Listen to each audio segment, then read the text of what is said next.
I was young, I had 2 pair of leaves. Besides that, the pinstripes and the gray. The one I wore on Mondays and Wednesdays. While niggas flirt, I'm throwing tigers on my shirt and alligators. You wanna see the inside? I see you later. They come the drama. Oh, that's that nigga with the fake. Wow, why you punch me in my face? Stay in your place, play your position. Become my intuition. Go in this nigga pocket, rob him while his friends watch it. And hoes clock it. Here comes respect. His crew's your crew, or they might be next. Look at they man, big man, they never try, so we roll with them. I stole with them, I mean loyalty. Niggas bought me milks at lunch. The milks with chocolate, the cookies, butter crunch, 80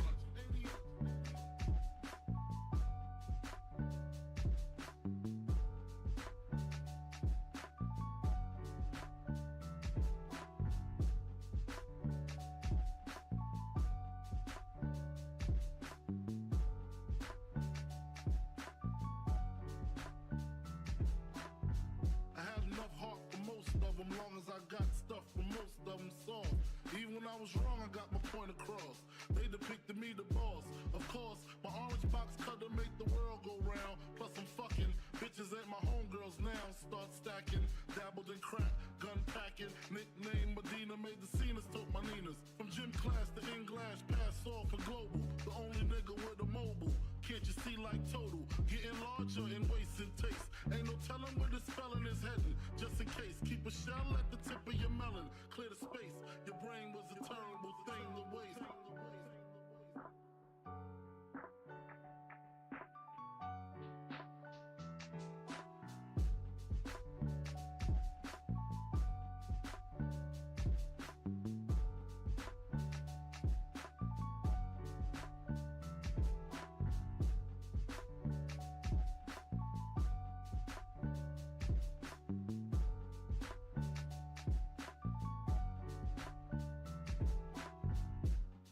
Realizing to master enterprise and I ain't have to be in school by 10. I then began to encounter with my counterparts on how to burn the block apart. Break it down into sections. Drugs by these selections. Some use pipes, others use injections. Syringe sold separately. Frank the deputy, quick to grab my Smith & Wesson like my dick was missing. To protect my position, my corner, my layer. While we out here, say the hustler's prayer. If the game shakes me or breaks me, I hope it makes me a better man. Take a better stand. Put money in my mom's hand. Get my daughter this college plan so she don't need no man. Stay far from timid. Only make moves when your heart's in it. And live the phrase, sky's the limit. Motherfucker.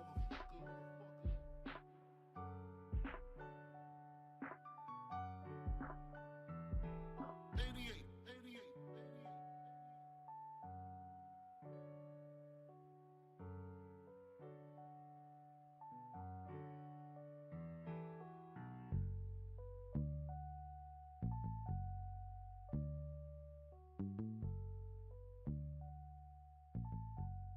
And live the phrase, sky's the limit.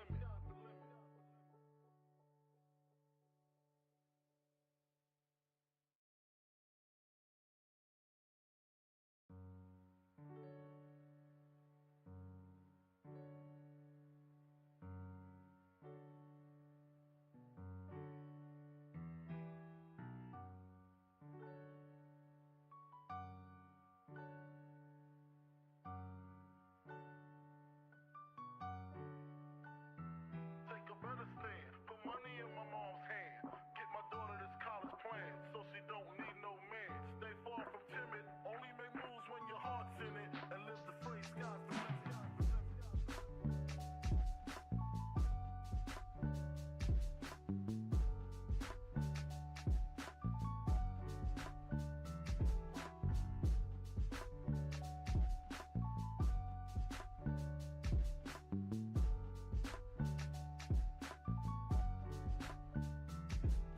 Never been as broke as me. I like that. When I was young, I had 2 pair of leaves. Besides that, the pinstripes and the gray. The one I wore on Mondays and Wednesdays. While niggas flirt, I'm throwing tigers on my shirt and alligators. You wanna see the inside? I see you later. They come the drama. Oh, that's that nigga with the fake. Wow, why you punch me in my face? Stay in your place, play your position. Become my intuition. Go in this nigga pocket, it. Rob him while his friends watch it, and hoes clock it. Here comes respect. His crew's your crew, or they might be next. Look at they man, big man, they never try, so we roll with them, stole with them. I mean loyalty. Niggas bought me milks at lunch. The milks with chocolate, the cookies, butter crunch, 80.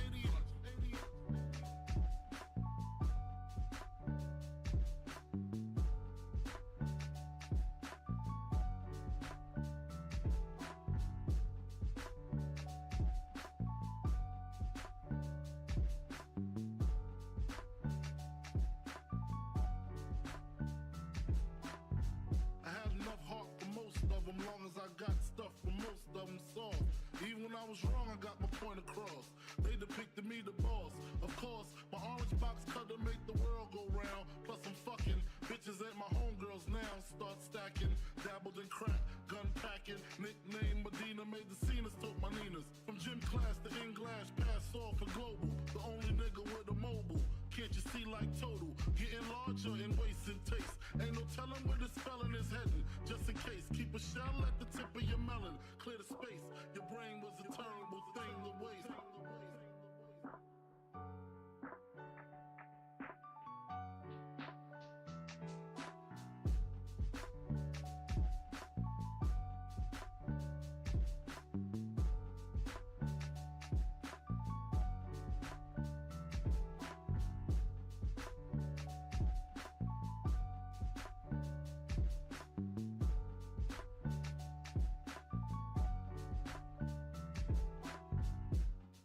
Realizing to master enterprise, and I ain't have to be in school by 10.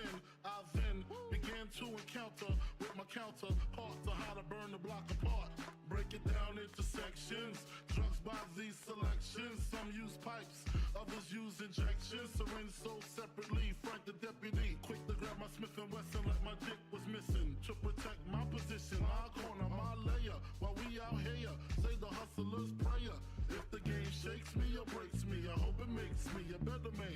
Take a better stand, put money in my mom's hand. Get my daughter this college plan, so she don't need no man. Stay far from timid, only make moves when your heart's in it. And live the phrase, sky's the limit. Motherfucker.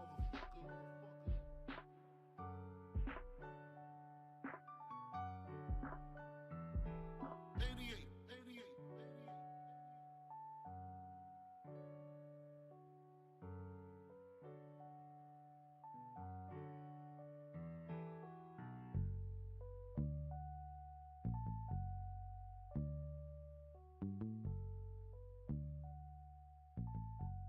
And live the phrase, sky's the limit.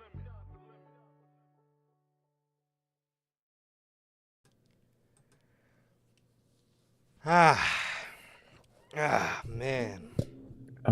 Damn. All right, man. What the hell is going on, guys? What is going on? Man. Honestly, bro, we got a pretty stacked, kind of stacked week of news going on here. We got a lot of interesting stories. It was kind of like last week. Last week was pretty top heavy. There was a lot of important stories, not any really little stories at all. But dude, man, here we are again. With the here we are again with another, like I said, kind of top heavy edition of the news, bro. We got, like I said, bunch of important stories, man. Not really a lot of little stuff going on this episode. But man, No. how's everybody doing, man? How the hell is everybody doing? Well, I guess we might as well just go ahead and hop right into the intro, man. So, what is going on, guys? We're back with yet again another edition of the Notorious podcast, man, and another edition of the news, man. This is episode 171 of the news. Great. So, yeah, man. Only getting closer and closer near 200. Before we know it, it'll be here like that. What's it? Probably like, yeah, early to like maybe mid next year, if I'm doing my math correctly. So Yeah, It's dude, crazy, bro. it's crazy, bro. It's crazy. Or maybe even at the end of this year. I don't know. I'm not really doing my math correctly right now. Because I'm on the go. But somewhere down the line, before we know it, it'll be here, bro. I mean, Jesus, yeah. It feels like we were just doing our. It feels like we were just doing our 3-year anniversary show, and before we know it, we're what 20 weeks later. So damn, it's crazy, bro. It's So crazy. Hmm. my math's correct, which is probably not, but I think I'm close. Um, the 200th episode should be February the 9th. Damn, It should be the 200th episode, if I'm doing the math right. damn. Yeah, So, that's about 29 weeks. So, crazy, and man. it's crazy, dog. That's Crazy. crazy. So, yeah, man. Yeah. So we're back with episode 171 of the news. And if this is your first time watching, you guys do not know how the show works. Every Monday we are on here with Notorious Unscripted, and every Friday we are on here with the news at 4 p.m. Central. If you guys did miss this past Monday's edition of Unscripted, that is episode 152. That's episode 152. Does WWE have no choice but to put the United States Championship on LA Knight and give that man something? I don't know, man. I don't know. We talked about it. We went in depth on that on Monday. We talked about AEW Dynamite. We talked about AEW Dynamite. We talked about a lot more SmackDown than we usually do. And then we talked about Monday Night Raw, man. Yeah. What was a decent in-ring episode of Monday Night Raw. And overall, just a decent episode of Monday Night Raw from Atlanta, Georgia, this past Monday. More Cody crying and whatnot. So we got into all that. We obviously went in depth on the LA Knight situation and how fucking incredibly over this man is. So we went into all that. And yeah, man. So if you guys did miss that, that is available for you guys on all platforms. That is Anchor, Spotify, Google Podcasts, Apple Podcasts. And again, if you guys want to see it first, join us right here after Monday Night Raw every Monday for Notorious Unscripted. Also, if you guys have not got a chance to get your hands on some of the official Notorious Heels podcast merchandise, you guys can now find this live on the merch shop. That is bonfire.com. Link is at the top of the description of this very video and in either mine or Sir K's social media pages, man. So with that, you have all 8 of these beautiful designs and more on the merch shop, man. You got the Chicago flag design, the Uncrowned Kings of the IWC, the Biggie inspired design, the base logo, the best kept secret to the IWC, the Riddler inspired design, the 3 versions of the Notorious World Order shirt. You got the Chicago flag design, which you see on your screen. You got the classic black and white design, and you have the Wolfpack red design for that style of shirt. You got the Grand Slam design. You have the scratch logo, and you have the only community that matters, all available for you guys. Like I said, all 8 of these beautiful designs are available for you guys live on the merch shop. That is bonfire.com. Link is the top description of this very video and in either mine or Sir K's social media pages, man. So with that, if this is your first time watching, you guys do not know who we are here at the Notorious Heels Podcast. I am Johnny Mayhem, one half of the host of this very show. And as for the other half, we got my man Sir K here. How's it going, man? It's going good, man. It's going good. Just been chilling out, man. Been pretty normal lately. Um, yeah, been chilling out, man. Had a blast on Wednesday. Watched Blood and Guts together. Then and all of us went to see Insidious. Yes, That was sir. awesome. I liked that movie. Thought it was pretty good. Um, Other than that, man, everything's been chill, man. Everything's been pretty chill lately. Pretty normal. Like Durante always asks, man, how's life? How's the families? Life's good, man. The family's good. How is everybody doing in chat, man? Good to see all you guys. Durante, Logan, Johnny's dad. Good to see all you guys. Bell. I was gonna Good to say, see whoa, you whoa, guys. whoa, whoa. As they say, you can't forget our girl Belle, man. I was trying to read all the names. What about you, bro? How are you doing, man? Yeah, man, I'm good, bro. I'm good. Yeah. You know, uh, as Durante always asks, family's good. I'm good. How about you, Durante? And it looks like he's doing great, man. So that's great to hear. Uh, As always. Um, yeah, dude. I'm doing good, man. I'm doing good. We've seen Blood and Guts. We'll definitely go a little more in depth on that. We'll definitely go a little more in depth on that on Monday. So. So that's great. And then or that night was great. I mean, and then Insidious, The Red Door. We went and seen that with the boys, so that was fun.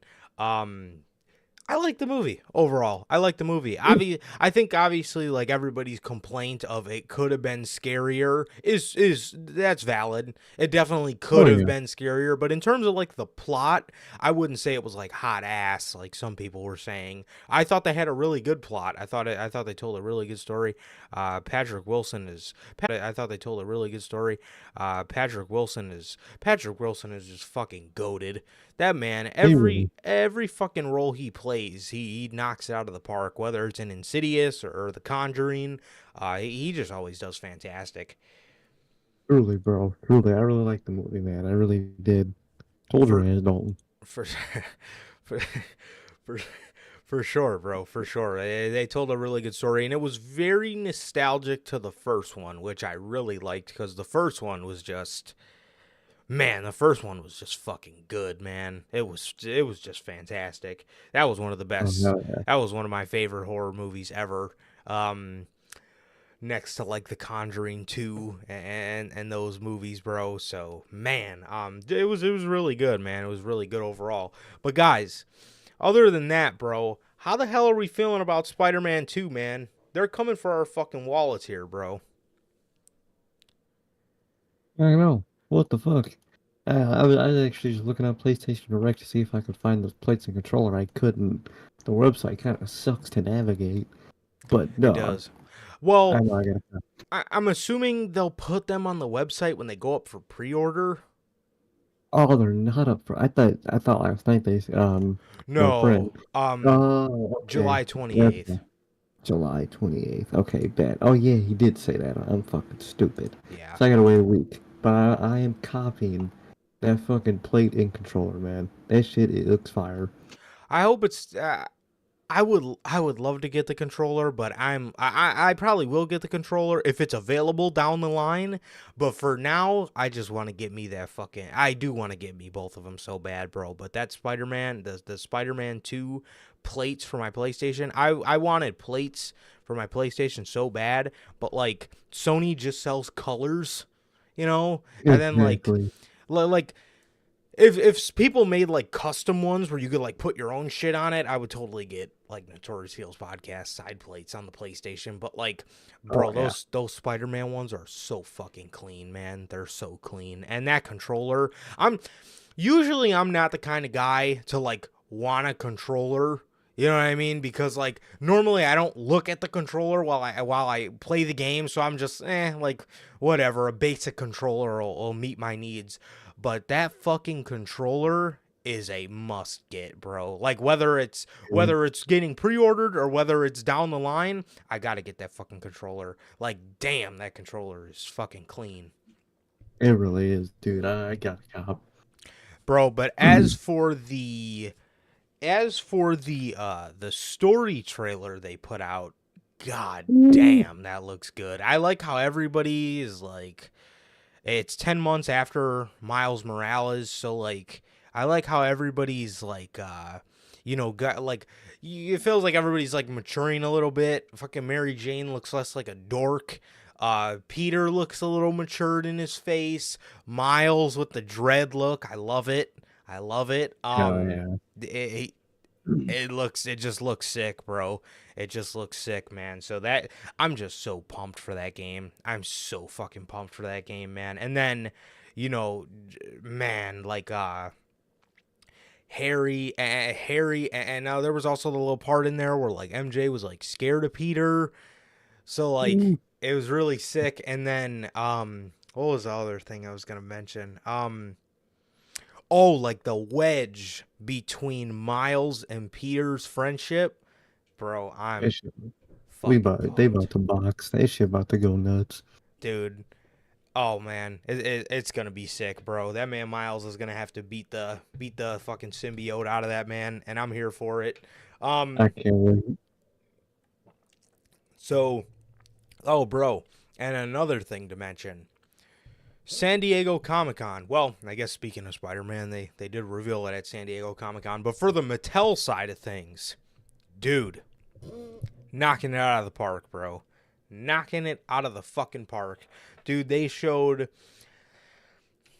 I'm a little upset because I already pre-ordered my Solo, but I'll be alright.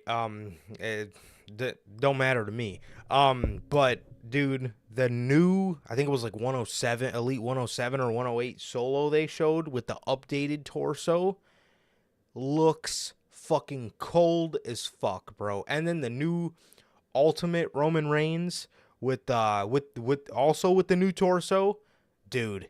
God, the bloodline in the display case is gonna be going absolutely nuts. Soon. My dog. What's Eric up? Young replied to the podcast tweet saying he wasn't released. I gotta reply, bro. What's the... Huh? Oh, really? He did. Someone who cares about the facts, though. I'm telling him that he's got to watch the show to get the facts.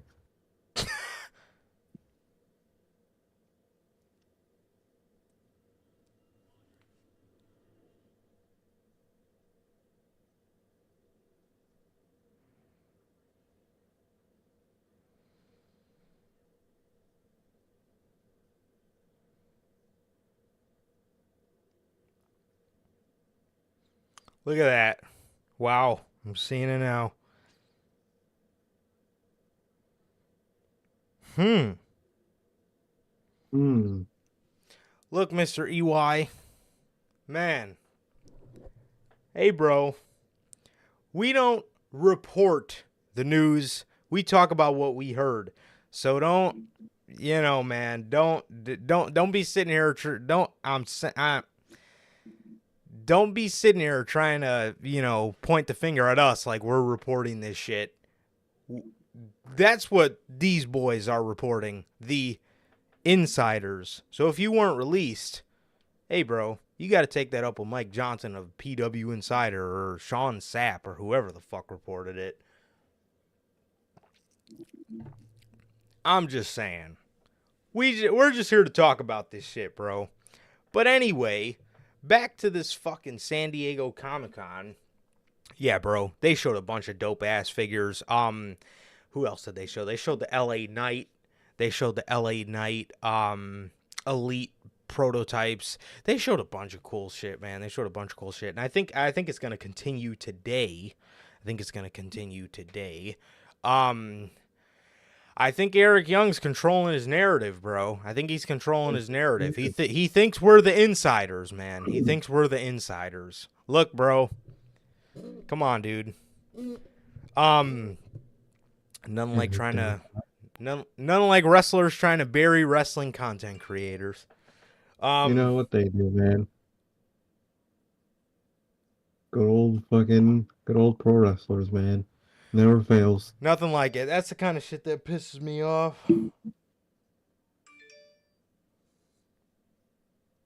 I'm dead. To be.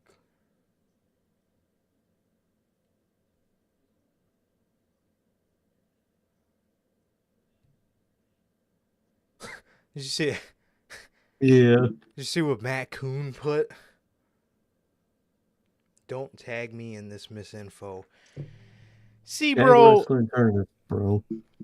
See, bro. This is the kind of shit that pisses me off. We're sitting here with 327 subscribers. This is the shit that pisses me off. We're sitting here with 327 subscribers. talking about fucking San Diego Comic-Con, and we're just fucking sitting here trying to talk about whatever it is. And these motherfuckers feel the need to try to bury us, and I already know we're going to get fucking weirdos in the comment section on Twitter. My phone keeps buzzing off.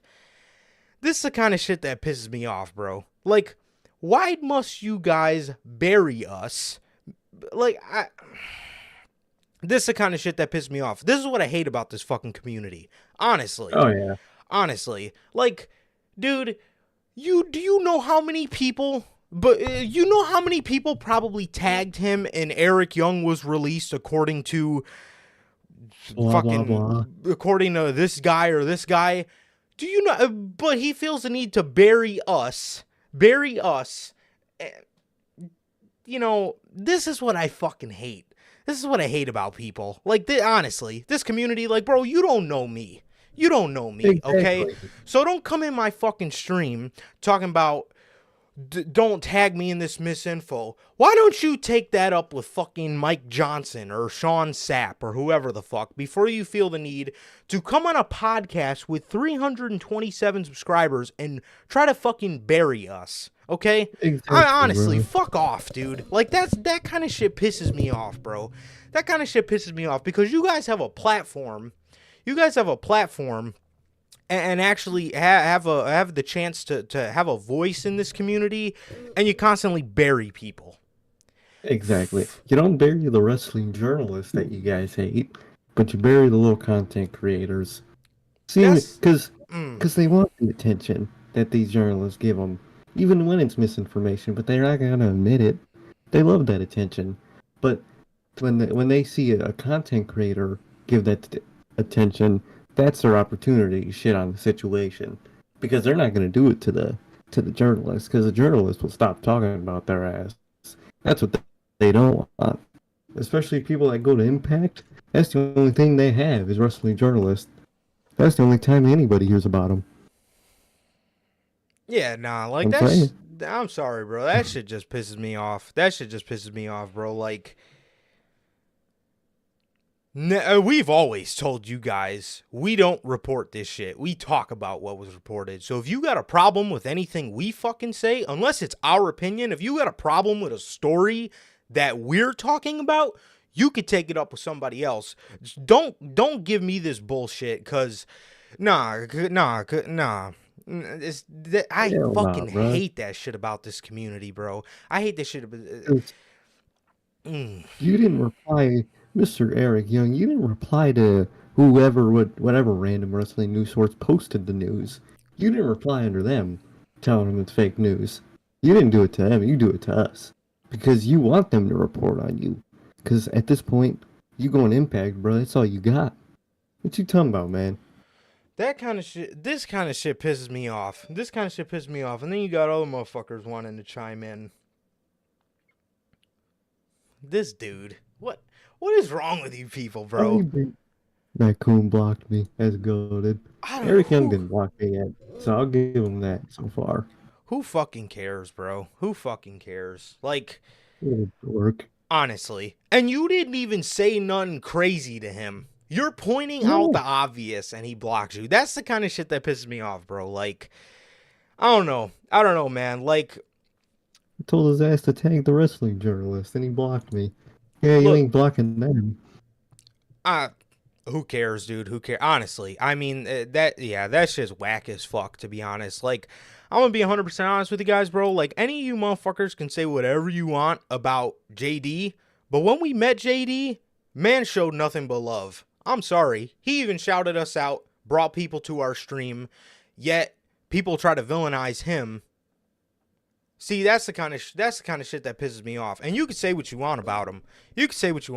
But I don't give a fuck. Exactly. This is our show. I'm going to say what the fuck I got to say. If you disagree with it, I don't fucking know. I don't know what to tell you. But that's the shit that fucking pisses me off, bro. That's the shit that pisses me off. And again, that's that lame ass shit. You guys can say whatever you want about the bad guy JD in the IWC, but these good guys do nothing but fucking bury motherfuckers. So that's the kind of shit that pisses me off. Don't come in my stream don't come on this fucking podcast and try burying us because we're reporting on information that isn't even That our was given to story. us. Exactly. If it was us reporting on it, all right. It ain't. And when whoever reported on the story tweet, you didn't reply to them. You didn't block them. It's just how it is, man. It's just how it is. Because these wrestlers, man, they love the attention, man. Especially when they're in the minor companies like Impact. These wrestling journalists is all you have. So they ain't gonna block them. But they gonna block us. That's funny as hell. That's funny as hell. Brian Burst. Come on, Brian. My brain. Don't be doing that. Yeah. Come on, brain. Throw a brain. Fucking yeah, Hey, Brain. hey. Yeah, I fucking thought his name was Brian. Dude, see, this is what pisses me off because they say stuff like that. They say stuff like that, and then they send people like that to the chat, and it's just like, dude, we come on here. You could ask any one of these people that come in here on the regular. We show none but love, and we get shit like that because grown ass men fucking feel the need to bury small content creators. That again, that's the shit that pisses me off, bro. That's the shit that pisses me off. But dude, I don't know, man. I don't know. It is what it is. Say what you want to say. You don't know me. Don't come in here talking about I'm whack. You don't know Sir K. Don't come in here talking about he's whack. Anybody in this fucking chat, actually, anybody who's here on the regular actually knows we show nothing but love. And that's it. That's the story of this podcast, bro. So anyway, the story of this fucking... The story we're about to go over first is about Eric Young. And I'm going to... Yeah, look at that, bro. According to Fightful Select. Wow, you didn't tag Fightful, Eric Young. Oh, how about that one? I'm sorry. Did you hear me say according to the Notorious Heels podcast? No. Fightful. Did you reply to Sean Sapp at all? Mr. Eric Young? No. According to Fightful Select, Eric Young requested his release in April of 2023 because he didn't want to work with Vince McMahon. His request was granted and the 90-day non-compete clause expired last week, as reported by Fightful Select. Hey, Eric Young, you just said to me in your tweet you weren't released. By definition, if you asked for it, you still got it. You were released. You were granted your You just release. asked for it. You were granted. You were literally released, bro. And I get what you mean by that, because, you know, by the thumbnail, it might seem like they just booted you. No, you asked to be let go, and they let you go. You were released by your request. By definition, we're not even wrong in our thumbnail. So don't come at us, bro. Again, all love. I don't got nothing against Eric Young. No. I'm sad that he actually left, because I wanted Me to too. see Sanity. I wanted to fucking see the Sanity reunion. I want to see it just so bad. That group is one of my favorite fucking groups I've ever seen. That man was goated. That group was goated.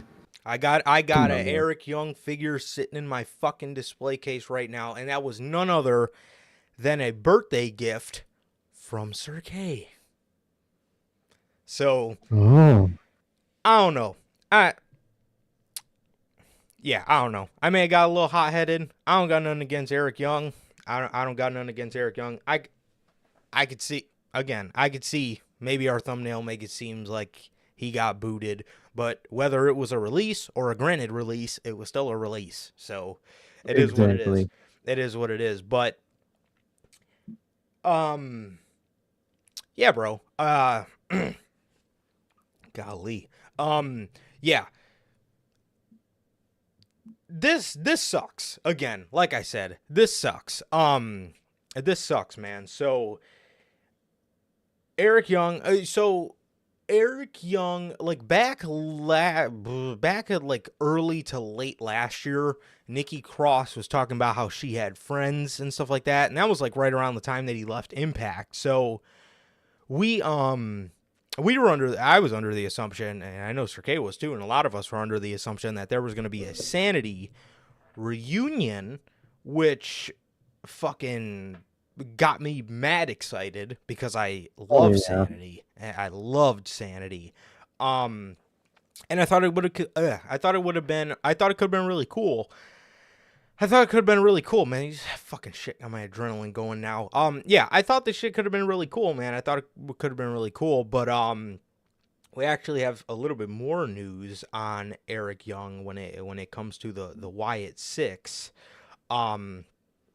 So we got a little bit more news on Eric Young, but he did talk about the reason why he left the WWE. So it was previously reported that WWE signed Eric Young to a new contract. It was previously reported that WWE signed Eric Young to a new contract in November last year, but he never debuted. Again. He was working backstage, but never managed to do much. After Vince McMahon returned to the WWE, Young wanted nothing to do with WWE and work under him. Therefore, he parted ways with the company after requesting his 90-day release requesting his release and waiting until his 90-day no-compete clause expired. Eric Young returned during Impact Wrestling's Slammiversary event, teaming up with Scott D'Amore to defeat Bully Ray and Cody Deaner at Impact Slammiversary. While speaking to Mike Johnson of PW Insider, Eric Young stated that personally, professionally, and morally, he could no longer continue to work with WWE. He said the following: the tweet with me in front of the laptop with the keyboard is definitely a side project that I'm working on. I've never not worked for Anthem since leaving Impact. I've appeared once or twice, sometimes 4 times a week on Game Plus Network for the last 3 years. So I was still linked to them when I was under contract at the other place, WWE. I signed up for one thing, and it turned into something completely different, personally, professionally, and morally, and personally, professionally, and more important to me, morally. I just couldn't work for them anymore. If you're a wrestling fan, you know what's going on, and I know you're a smart guy, Mike Johnson. Oh yeah, this was an interview with Mike Johnson. Wow. And you're well aware of what I'm saying and what's going on. It was not super difficult. It was not a super difficult choice for me, to be honest. I know it was a dream come true going back for sure. The contract was fantastic and all this other stuff. And what I poised to do on TV was excellent, but in the end, I would have answered to somebody that I'm just not willing to, Vince McMahon. That's where we ended up now. Like I said earlier, I'm a believer in fate and everything happens for a reason, and I'm not mad about it. I'm not bitter. just like I wasn't last time. Obviously, it's a massive mistake on one person's part, but a huge gain for wrestling. I'm still very good at this, and it's something I'm very passionate about, something I work myself to the bone, trying to make the best possible outcome of each thing that I'm handed to do.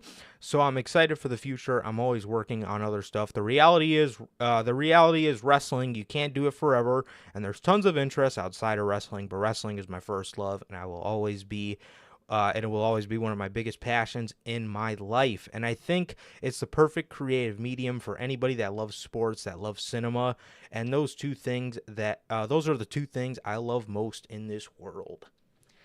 Look at that, man. Look at that. So you're gonna do an interview, but we talk about it, and it's a problem. So you did a whole interview with Mike Johnson, a PW Insider, but didn't bring up how there were misreports of you being released. Again, whether it's a release or a granted release, It's a release. I'm sorry, bro. Release at the And end of the day. and it's okay. It's okay. It's fine. Dude, you didn't want to work under Vince McMahon? Who can fucking blame you? Who the fuck I can blame wouldn't you? either. I don't blame you at all. Especially with the way they switched up on you with storyline shit. I don't blame you for leaving for that either. I get you, bruh. I understand every reason why you left that bitch. I would've too. And it sucks that you left that bitch because I love Sanity. And it sucks it couldn't work out. But you asked for your release and you granted it. And you're going on these wrestling journalist interviews talking about the story. Then you come to us and you're mad at us for reporting something that it was a misinformation when you gave this interview.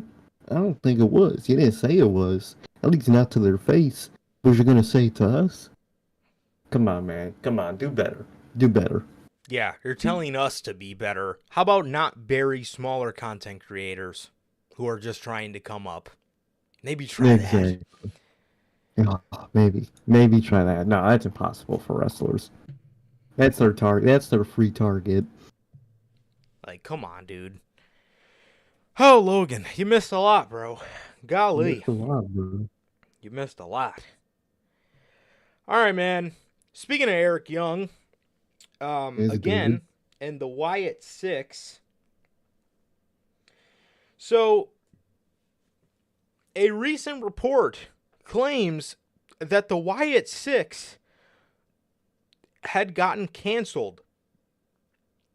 But Fightful notes that the pitches didn't get too far. The Fightful report notes that more recent pitches for a new faction with Wyatt were made. As previously reported, Young requested and was granted his release this spring, leading to his return to Impact Wrestling on Saturday. Fightful reports Young was to be involved in a new style version of the Wyatt family with both Bray Wyatt and Bo Dallas. Creative plans were set in January and would have started after WrestleMania 39. Once Wyatt was sidelined, things were put on hold, with Dallas disappearing from TV. And before she became pregnant, there were also pitches for Alexa Bliss to join the faction. Look at that. Look at that. That sucks. That sucks for Bray. I also have a feeling, I also have a really strong feeling Vincent and Dutch were supposed to be involved in that. And it all, damn, well, that's good, Logan. Congrats, dude. Oh, damn. Shit. Yeah, check Twitter when you get the chance. Yeah, if you want to know what you missed, I guess you could check Twitter because you know, we are just the scapegoats of this community. So, it is what it is, bro. But who cares? So anyway,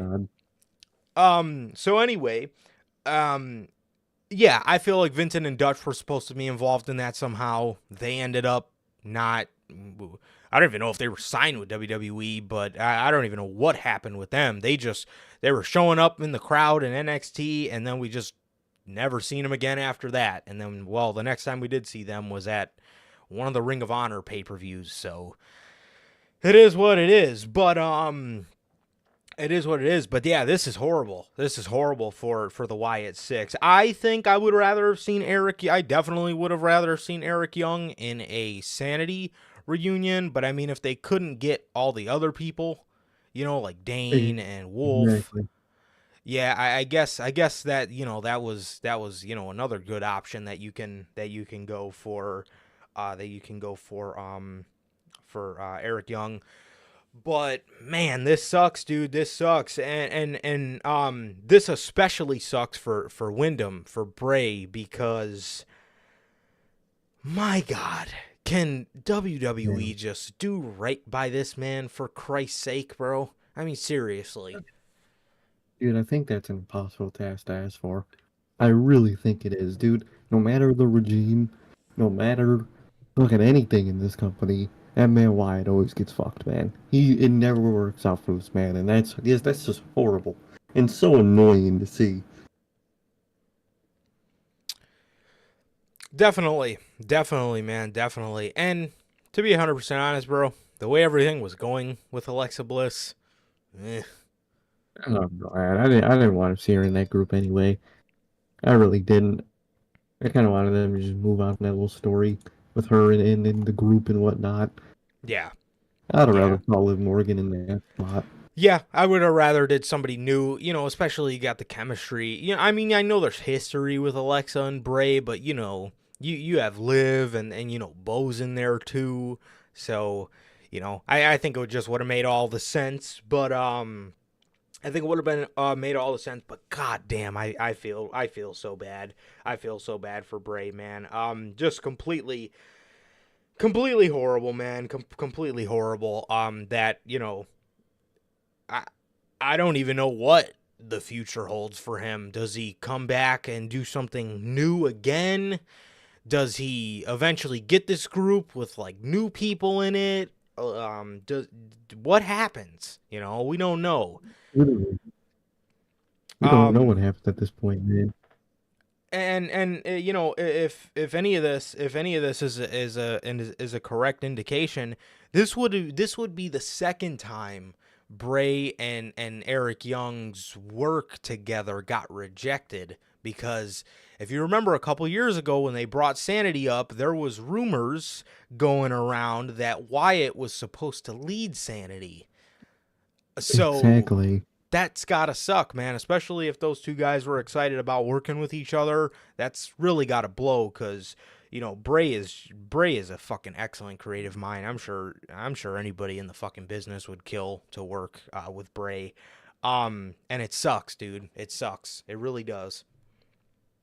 Exactly, bro. That really sucks for both parties, man. The two parties that always get just horribly treated by management. And I'm glad for Eric Young he got out, man. Too bad. Apparently he's blaming wrestling YouTubers for him leaving. But good on him, man. Good on him at the end of the day for getting out of that. Because I would have done everything in his shoes too, except at wrestling YouTubers. But good for him, man. Genuinely good for him, though. But it does suck. We don't get Sanity, man. I wanted that group so fucking bad. Dude. And it sucks we can't get it. Yeah, Sanity was in my WrestleMania 39 fantasy match card fantasy booking. Damn, I wanted to see Sanity so bad. What a waste. What a waste. Yeah, man. So yeah, that is all the news on Eric Young. Mr. Eric Young, we appreciate you showing some love. I know it's not a compliment, but it is. It's flattering. No. It's very flattering that you think. It's very flattering that you think that we, are out here reporting news. I really appreciate that. I really appreciate that very much. I really do. I appreciate that you think we're out here, just making shit up. Not that we're reading off a Fightful story. Yeah, man. So, hey, what are you gonna do, bro? So, EY, appreciate you showing love. I'm a huge fan of your work, man. So I hope you have a nice one, and I hope we're the last content creators you take it out on that have nothing to do with your situation. Literally just talking about it because we love to show love with our people, man. So. Good old pro wrestlers, man. Whatever. They never fail. Oh, God. Never. Never, These guys, man. They never fail. Okay. Take this with a grain of... Yeah. Let's keep the show on the road, man. The IWC's best kept secret. Back at it again. So, yeah, bro. Take this one with a grain of salt, because we've recorded a couple times off the wrestling blog, but not too much. But according to the wrestling blog, not the Notorious Heels podcast, by the way. No. WWE management have plans to have Karrion Kross return to his NXT persona, as they believe NXT Karrion Kross was more dominant than he is now. And if that is what they believe, then they are correct. Yes, he was absolutely more dominant than he is now. Karrion Kross, it's not that he's bad, but like something just didn't click on the main roster. And I think what made it click in NXT was like his meteoric rise to the top, which obviously you put him on SmackDown in 2022 and he can't really do that unless you're going to have him beat Roman Reigns. And we know damn well you're not going to do that. So he was always kind of put in a tough spot, which is why I was saying Karrion Kross was one of the two names I wanted on a brand away from Roman Reigns in the draft. One being Karrion Kross and the other being LA Knight. So these guys can go and win a world championship on the other show and not have to worry about not beating Roman Reigns, because you still have a little bit more final bossery to add to Roman Reigns through the story you're telling now.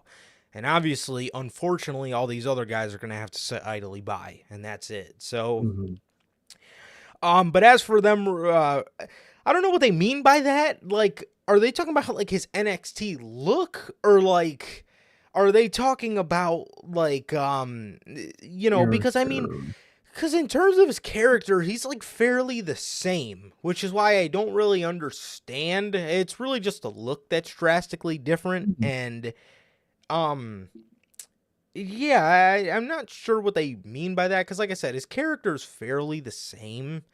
It's just he's not as dominant, and maybe that's their plan, is just to get him wins and shave his head or something. I don't know. I would like that. I prefer that look for him, but too. Like at the end of the day, at this point, this is what you got to do for half the fucking roster.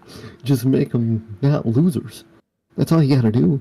That's really all you got to do with fucking Karrion Kross. It's not that he's a loser. It's that he's not doing anything. Just in general, you know what I mean? So just have him do semi-important shit on the regular. I think he'd be fine. I really think he'll be fine. Mm-hmm. For sure. Putting him in 3-minute matches against AJ Styles, I think just really isn't going to do it for anybody. Exactly.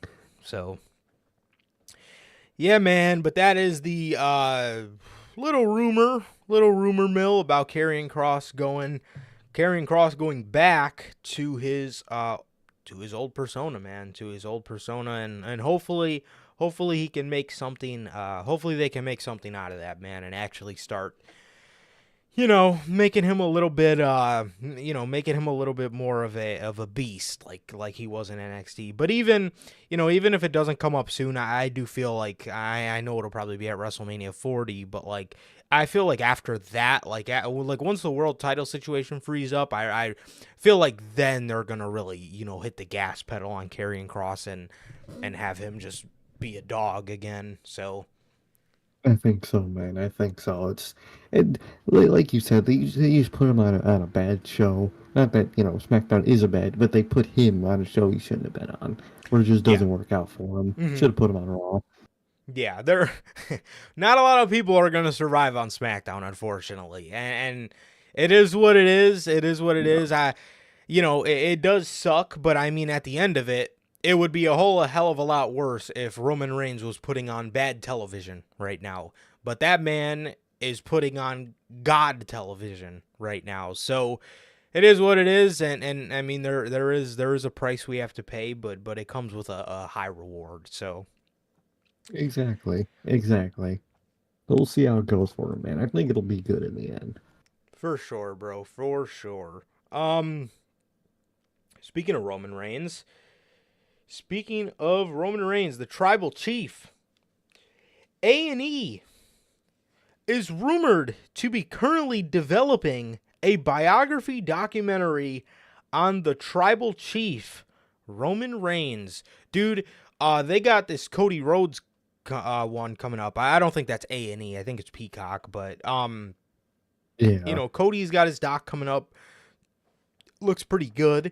But dude, I'm telling you, bro, A&E knocks it out of the park with those like biographies. dude. Oh, they knock it out of the park. It's gonna be fantastic. Oh hell yeah, man! I can't wait for the Cody one too, because I don't think it's in our list of stories, man. But did you hear the Young Bucks are allowing them to use BT Yeah, footage for their yeah, doc? That's yeah. awesome, dog. Dude, they gotta show the exorcism scene. Oh They my got to. god, bro. Actually, I read a story too that the Young Bucks and Cody Rhodes actually still talk on a regular basis. That's good, man. That's really good to hear, man. I Yeah. would hope so, man. Yes, I did hear. Yeah, all yeah, they do talk about All Yeah, In. So, dude, it's that's gonna. really good, man. That's one thing I love about Cody.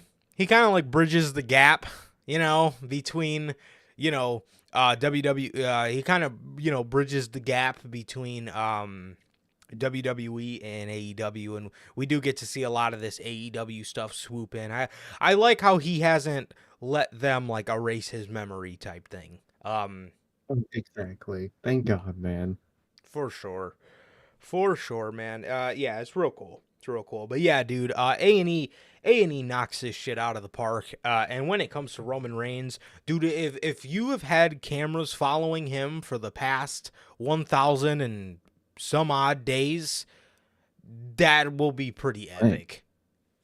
that would be pretty awesome. I can't wait to see that, but I can't wait to see both docs. Genuinely, man. Yeah. Those, man, I miss when WWE was like great with those documentaries Dude, after those every pay-per-view. yes, bro. Damn, I miss those. The 24s. There was a 24s, there was a 365s, and they would just Yeah. occasionally just do a general non-themed one.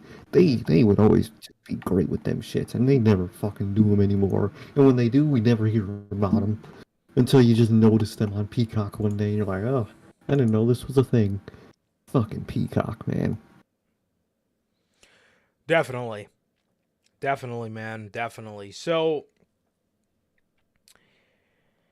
speaking of Roman Reigns, man, the Bloodline. The Bloodline. Oh, I knew this one was coming. WWE has a successor replacement lined up for the Bloodline storyline. Who can This this gets me be? scared. All right, man. So check this out. So according to WRKD Wrestling, WWE sees Judgment Day as the successor to the Bloodline storyline in terms of fan interest and longevity. The Judgment Day's segments frequently gain major interest in the quarter-hour ratings and will continue to be the center point of shows moving forward. So the Judgment Day is going through that phase right now where they're like the Bullet. Remember the Bullet Club is fine phase. Like there's Exactly. yeah, like they're going through that now. They're going through that now. But I'm telling you, bro. Like, don't get me wrong. Fantastic story. I like what the Judgment Day is doing. I really just hope this ends up with Finn Balor being the babyface. Um, Like, dude, I saw like one fan, booking. I could see it happening, and somehow I remember it ended up with Damian Priest being the baby face, and I think that's what's gonna happen, dog. I could see it I too. really do. I don't want that, man. See, I cause, do not cause care for him. me neither. And one of the things I was thinking too was like, imagine Finn Balor versus Seth Rollins at SummerSlam. Damian Priest cashes in mid-match, takes the moment away from Finn. Uh, then I guess that would give everybody else in the Judgment Day a reason to be pissed off at Damian Priest because it's like, what the fuck? But then again, the guy still looks like a fucking prick because he cashed in and he fucked over his boy. Exactly, and it would be different on TV if he was like, you know what, you're my boy, but at the end of the day, I got this briefcase. I'm gonna do what I think I have to do. Like, all right, at least you're letting me know. You might do it. I can respect that because that's the whole point of the briefcase. But like, you're saying, nah, bro, I ain't gonna do it to you, and you do it to me. that's an asshole move. You're not the baby face anymore. Like, come on, bro. Like, I get what they're trying to do, but they're going about it wrong. I think so. They just gotta, they kind of gotta let, they gotta have the priest let him know, like, you're my boy, and I don't want to, but I have to cash in on you. I gotta cash in on you. That's how the briefcase works. But he's not saying that. He's saying he's not gonna do it, and he's gonna do it, and he's gonna somehow be the babyface after that. That doesn't make sense. Definitely, bro. Definitely. Fan interest is there, but longevity? I don't know about that one. I think you need to understand that the Bloodline story is like, we will never see anything like this ever again. We may see, fantastic fucking storytelling again, for obviously, but something that like something that runs like this deep, and something that is like this, like emotionally driven based, dude, we'll never see. And like, you will, like, this is one of one what we're seeing right now, and it's fantastic. I mean, for 3 years, they've been able to tell a story with no injuries. They've been able to tell everything the way they wanted to. Like, I want you to understand, we will never see anything like this again. And I doubt in my lifetime will we ever see something, like I said, happen this flawlessly with no injuries for 3 years, 52 weeks a year, telling this fucking story. We will never see anything like this again, and that's not a testament to show to say that anything else we see is going to be less than this or worse than this, but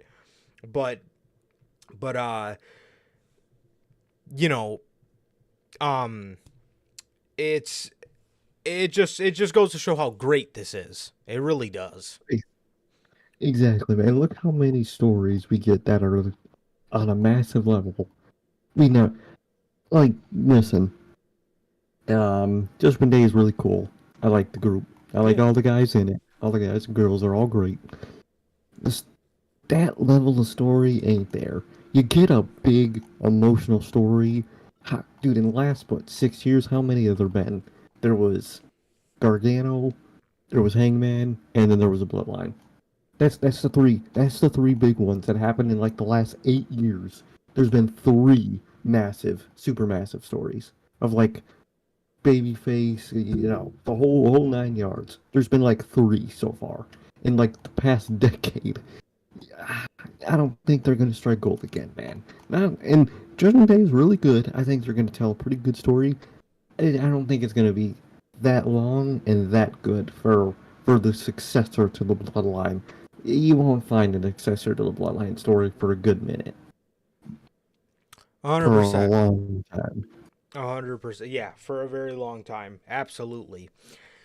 Absolutely, man. They're telling a great story, but if you're looking at this and trying to match this up and level this up and compare this up to the Bloodline, you're already doing yourself a disservice. They can tell a great story, they have so far, but do not, try to make this a Bloodline successor, because it will not match up. Exactly. And the more you try, the more people will reject the story. So just let it play out. That's what happened with the Bloodline story. That shit, for the first 2 fucking years, or that middle period of like that year and a half, 2 years, that shit was trash. Yeah. That shit was cheeks. And then the story picked back up. And now look at it. It's the greatest thing. So, they got lucky. They really did get lucky. And I don't think you'll have that success with the Judgment Day. Definitely. Definitely, bro. For sure. For sure, man. So, speaking of the Judgment Day. Oh, man. There are plans in place, according to not the Notorious Heels podcast, but according to PW Insider, there are plans in place for at least the next month, possibly longer, for members of the Judgment Day to appear regularly on NXT TV. as well be on the 2023 Great American Bash pay-per-view. I don't know if this is like, the only thing I can guess is this is going to be their way to keep the North American title on Dominic, because Solo went up to the main roster and he wasn't doing any more NXT, so they just had him drop it. But I'm assuming this is going to be their way to like not have the same rules apply to Dominic. Exactly. Like, why are they in NXT right now? I don't understand. I don't get it either. It's incredibly random. It's incredibly random, and I don't know.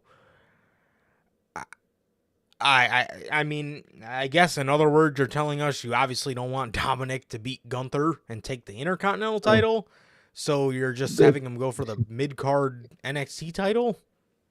That's exactly what they're saying. Both titles on SmackDown are held up, what, in good ways, by people who can't lose them right now. Well, one of them should have already lost it, but that's a different conversation for a different day. One of them's in the But feud to lose it, or he better be after tonight. yeah, fuck, exactly. And one of them, I hate to break it to Drew, man, you got to do the job at SummerSlam, bro. I'm sorry, you got to. But You gotta. they have both two singles men's championships that can't lose right now for various reasons.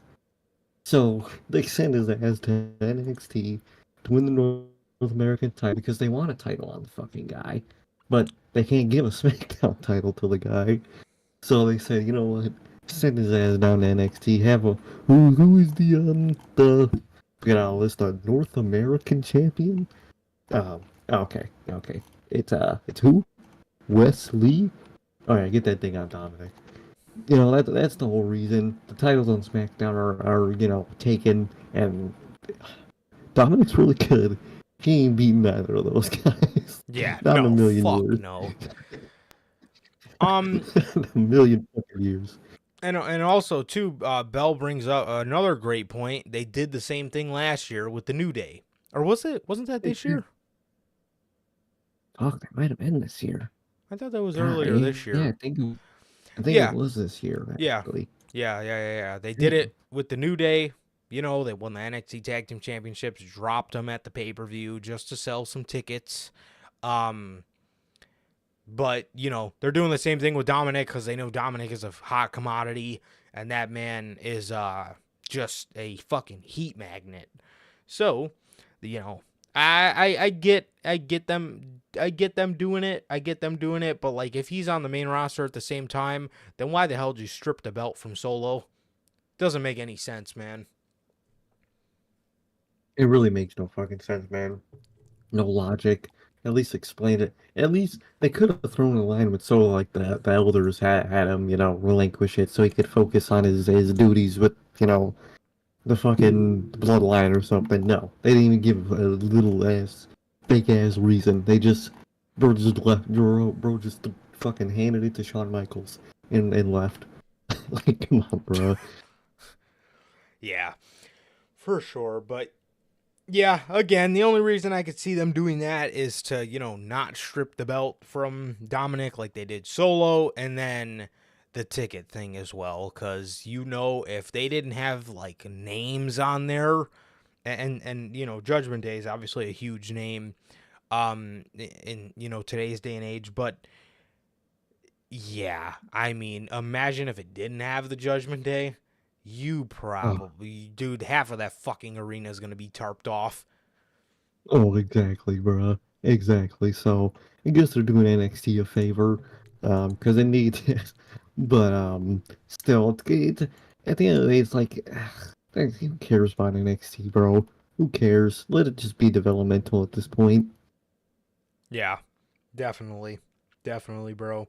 Yeah, this brand seems like it does nothing but hurt people at this point. I mean, you go down there to get booked like shit, and then Triple H gets you and you get booked decenter than you were in NXT.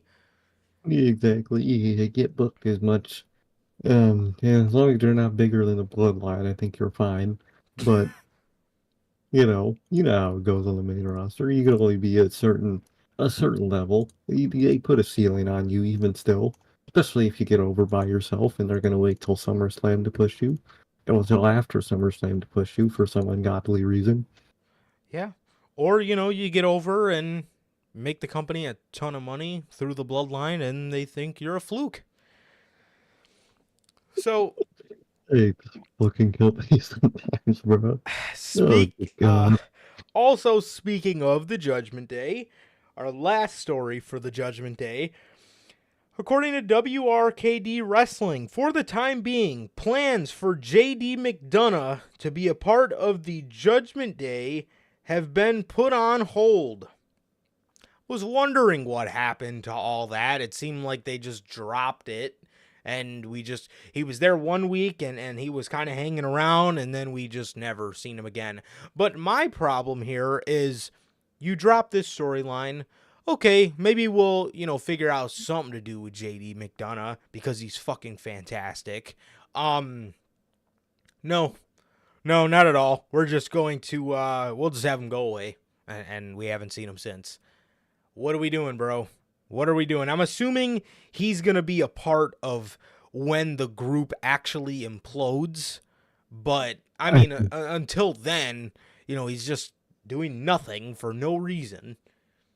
Exactly. Like, I definitely think they're waiting for the storyline to progress to throw him in there to be like, whenever somebody, finally turns on the other person, he's gonna be in there to swoop in. But like, at least like keep the guy busy on television. Throw him in even the most fucking minuscule story, just to at least kayfabe wise, just keep him busy. You know what I mean? Yeah, for sure, man.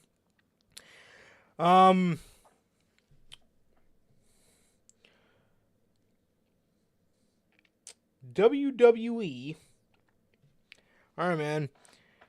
BT Sport apparently isn't hosting WWE anymore because TNT Sports has officially TNT Sports has officially become the new home of the WWE in the UK as of 3 days ago.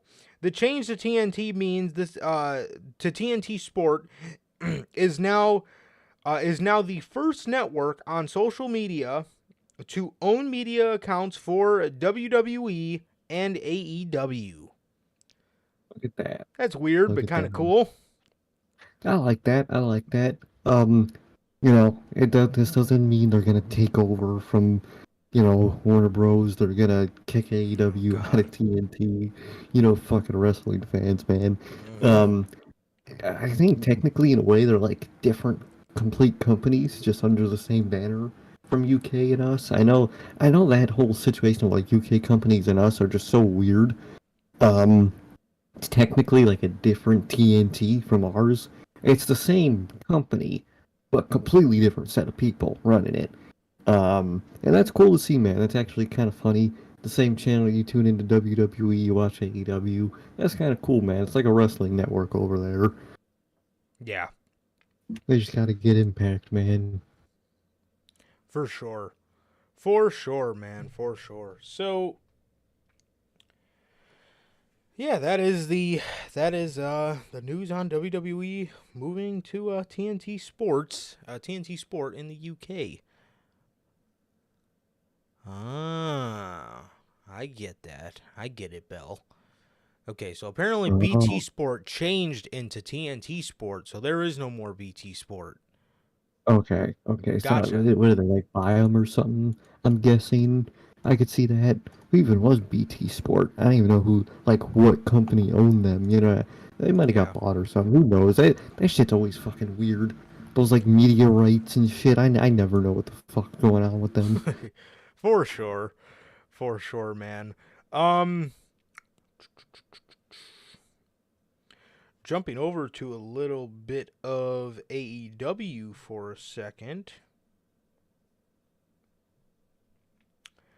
According to the Wrestling Observer newsletter, Rush's future is in question. He has been talked about a lot in WWE He has been talked about a lot in WWE given his contract situation, although he still believes to have a very strong AEW offer to stay. Both WWE and AEW have interest in him. The AEW offer is far, far bigger than anyone in NXT is getting. That's good, and I was wondering why we haven't seen him, and it looks, according to the Wrestling Observer newsletter, not us.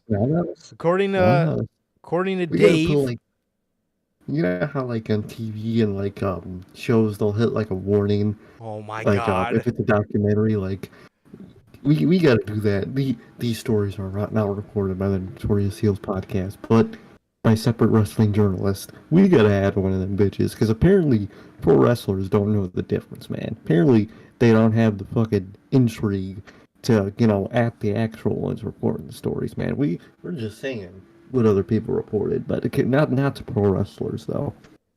Not to those guys, man. good lord.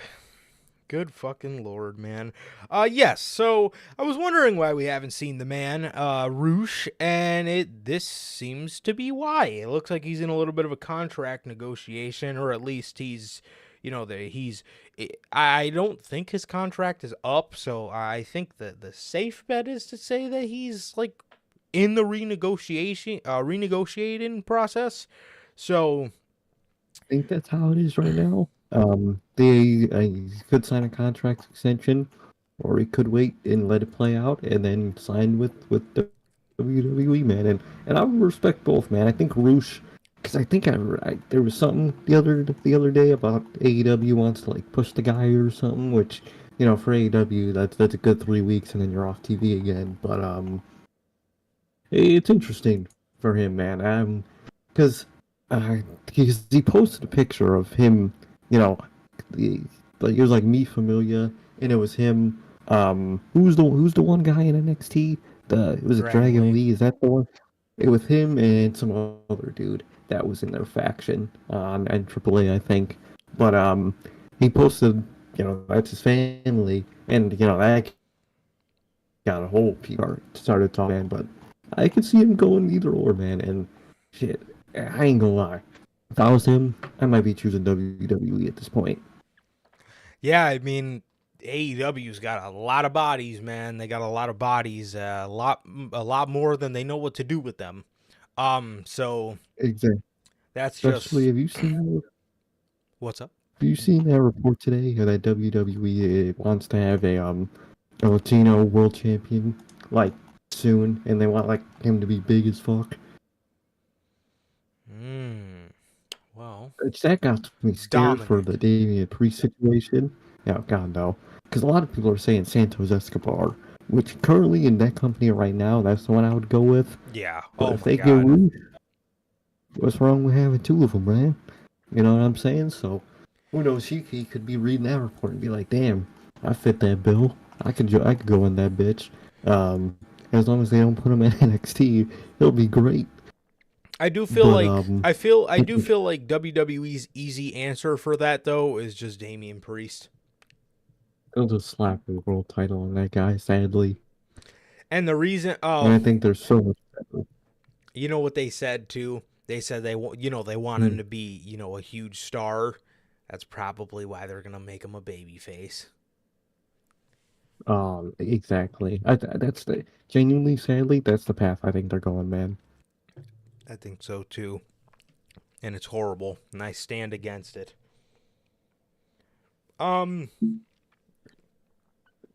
Yeah, man. So now for a little bit of injury updates. Bayley, WWE is still waiting on a proper diagnosis on Bayley's injury. While doing a Q&A, Mike Johnson of PW Insider noted that WWE is waiting for medical tests before deciding a course of action regarding the injury. Johnson wrote, "I was told we're waiting to get some medical tests back so they could properly diagnose and decide a course of action on Bayley. I would hope the fact she walked out of the arena on her own on her own power. Even limping is a good sign. So obviously this is coming after Bayley was seen to be holding her knee down at a live event, and the referee threw up the X. So that was that is the follow up on Bayley's injury, man, and it looks okay. Being that she was able to leave, no crutches. She was limping, but she was walking. And I hope it's nothing too big, man, because you already have one member of Damage Control out. Exactly, man. So that'll really suck if she is like injured. Did you remember that she's at SmackDown tonight? Okay. Either that could be to write her off TV if she is injured, or kind of just reinforce that it's not that bad. If anything, I could see it not being bad, and she'll just play it off on TV for a couple weeks and then be right back at it. But if she is injured, that really fucking sucks, man. I hope not. That would be horrible for their whole situation. It just sucks to be injured in general. We wish that on nobody, man.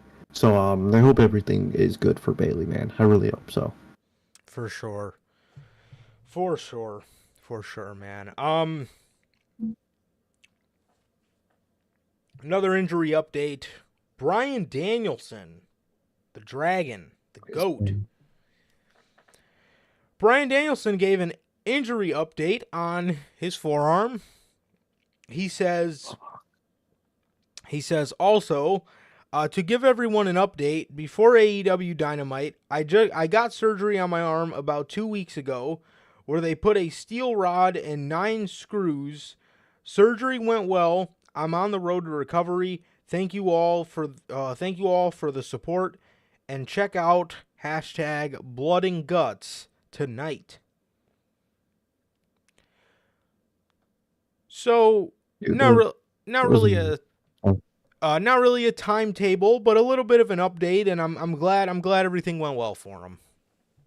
Exactly, man. It sucks he couldn't be a part of this match. I know he fucking wanted to do some crazy shit in this fucking. No one knows what this man wanted to do in this fucking match, but good to see that Eddie seems to be doing good, man. It really does. And those images were brutal, man. Fucking hell, man. How was that dude celebrating with fans for like 10 minutes after the show went off air and then went to do a media scrum before he even went to a doctor? That man is insane. Yeah, man. For sure, bro. For sure. So, Nick Aldis.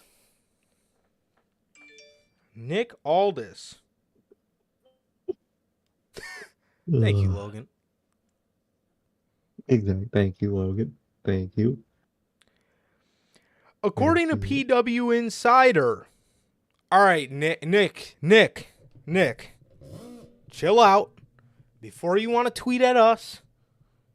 In case this is false. Who's that?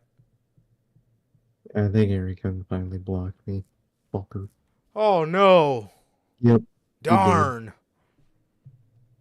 Fuck. I don't even feel like going on So, Twitter, but I'll go ahead and. I wonder if we blocked you too. Because I was replying to his ass. Matt Coon didn't block me. Look at that. He blocked me. I got blocked by both of them. Eric Young blocked me. Oh, darn. Darn. Damn, man. No. No. I can't see Impact tweets. No. God damn it. I love Impact. I can't read the latest on Eric Young and Scott D'Amore. I don't even care. People, this is why I stay off Twitter, because shit like this, Yeah. Dude, Logan, you're the best, bro. You're the best. Thank you, Logan. You're the GOAT. Yeah. No. I got blocked by Eric Young. No. No sweat off. To be able to see his... Yeah, no sweat off my back. Who cares? And anyway, Exactly. Sir K got blocked by Matt Coon for telling him he should take it out on the people who actually reported it. Or you said something along those lines. Tag the journalists. Yeah, Be mad at them. I told him to tag the fucking journalist, and he blocked me. What a fucking dork. Is that not valid? Is it not valid? Oh, I mean, come on. that's why he fucking blocked me. He didn't have a fucking response. Apparently, I saw he gave one, but he blocked me before I could read it like a fucking, like a pussy. He says, So, it's your assertion. It's on your post. Be better. yeah, you know, you should be better too, man. There's like 1,000 other. You should be better not to bury wrestling content creators. Smaller It's wrestling sad, content man. creators. Fucking sad. Fucking Thank completely. you, Logan, man. You're the GOAT. Completely stupid. Completely stupid, man. So, yeah. Who cares? Who cares? This is why you stay off Twitter. I swear to God. People are so sad. Yeah. Yeah. Oh man. EY. I'm telling you, man. The sky is fucking falling down, man. Where am I gonna be able to see Impact tweets? Just for that, until Matt Coon blocks me, I'm gonna tag him in every fucking Notorious Heels podcast that we have from this point on. God. Yeah, who cares? All right, Nick Aldis, dude. Love your work. We did not report on this, all right? According to the Notorious, I mean, sorry. Oh God. Oh no. Oh God, I'm in hot water again. By Eric Young. According to PW Insider, WWE sources are interested in Nick Aldis. In Nick Aldis, now that he's once again a free agent. Aldis's name has been discussed internally as a potential producer for the company. Fucking WWE, man. They never fail with that producer coach shit. Oh God. Oh, dude. You know how angry I would be if I was fucking if people loved me, you know, and everywhere else, all these other companies, and WWE comes to me and they're talking to me and they hit me with that producer or coach line. Dude, I'm walking out, bruh. The fuck I look like coaching. And it's not like they're, you know, they got a bunch of genuinely, like, top tier talent. They're gonna, like, you're going over there to coach fucking Bronco Nima. I don't want to coach these fucking people, bro. You got me over here coaching fucking Schism. I don't want to fucking coach them. The fuck do I look like, bro? Got me out here coaching Ava. Just Ava. What the fuck? Dude, Man. what the fuck, man? It's not like it's 2018 where you got this fucking stacked ass set of young guys you're coaching. You're coaching fucking volleyball players and shit. I don't want to do that. Golly, bro. Golly. Why does WWE have to do this kind of stuff? Nick Aldis has plenty of great years left in him. So, I did read a rumor that AEW